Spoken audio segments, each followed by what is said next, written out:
I just want to comment and say that following up on what Chad said, I definitely think it was useful for me to run it in the early part of the semester because now I see my students, they want to get engaged, they want to learn more things, they're open, like they want to do more things like the balloon activity, for example. Just, some of them want to learn how to like make sushi, and they're coming forward with things that they know that might be a rare skill that they want to help teach each other. So I, I I do think it's useful to run it earlier.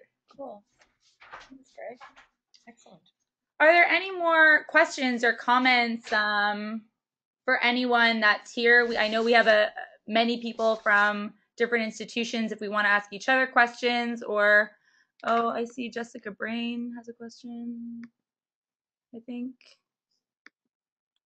Oh, just kidding. That was an old question. Never mind. Yeah. Pardon? Oh. Anyone else? We have a couple more minutes if anyone has any questions. Otherwise, maybe we'll finish up. But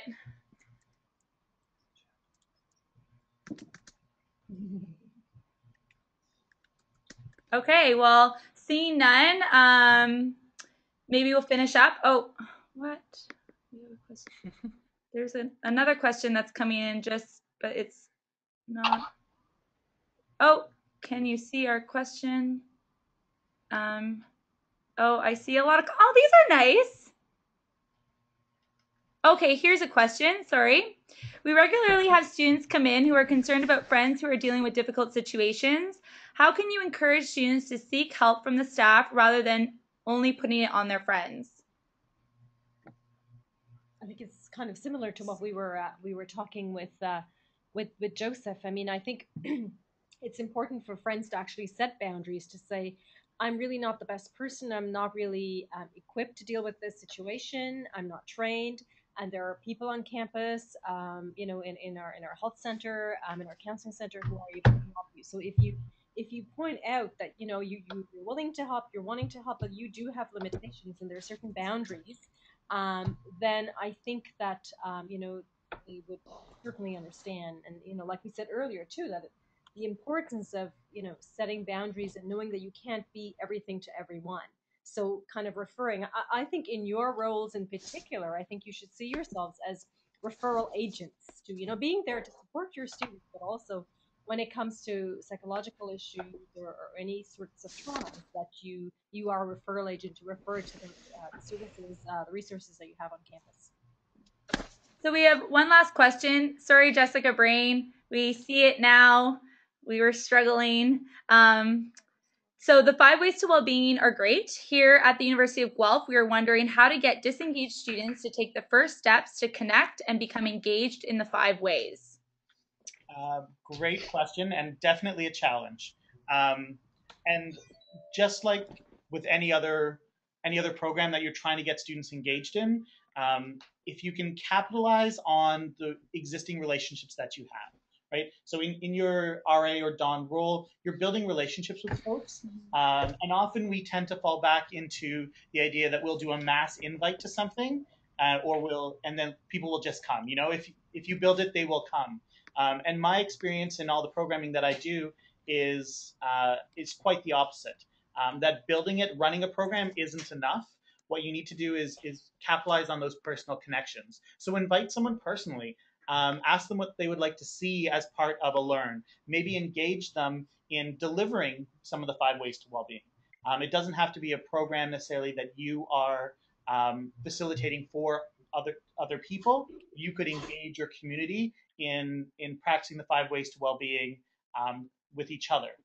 So have them be presenters. Maybe build that into, if you have weekly meetings, do a quick 5-minute connect activity, or a 5-minute be active, and really keep bringing it back so they see this as something that's accessible to everyone, and that isn't that intimidating.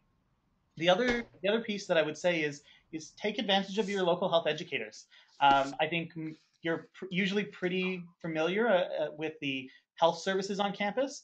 But depending on the institution you're at, you may have people whose entire jobs it is to do health promotion and outreach. I think this question was from Guelph. Yeah. You want to be heading to the wellness center. You want to be talking to Melanie, she's amazing, and she has access to tons of resources, and she can be a support in creating something that works for your particular community. Mm-hmm. Yeah, I think in terms of like the Dawn role as well, similar to Chad, I know for my own Dawn team, we do a lot of reflection activities in our weekly meetings. So we have Monday morning meetings. So we talk about that a lot too, what they're doing to kind of assist in their own self-care. So I think that's a great option as well, because then it puts it back on them, and then they're able to encourage their students as well through different activities that they can do at their weekly or bi-weekly community meetings.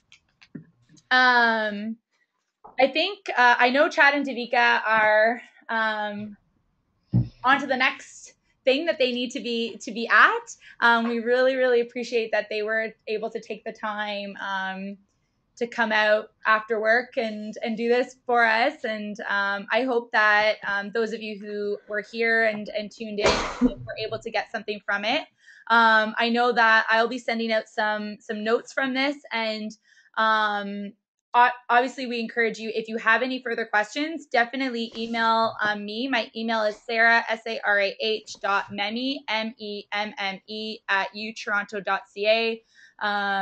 So definitely shoot me an email if you, sorry, I had a little stutter there. Shoot me an email if you have any more questions, and either I can respond or seek out the information from either Davika or Chad or any other resources that we have here at UTM. And anyways, thank you guys so much, and hopefully you'll join us for our next webinar. Will be in March. It will be surrounding kind of PD for free, especially for those student staff who may think that student life or residence life is something that they want to do for their career. Very exciting. Sorry, I didn't mean to really get excited about that one. Anyways, have a great night, everyone. And for those students, good luck with exams. Thanks, everyone. Thanks for joining us. Thank you. Good night. Thank you, Sarah. I don't know how to stop recording. Oh.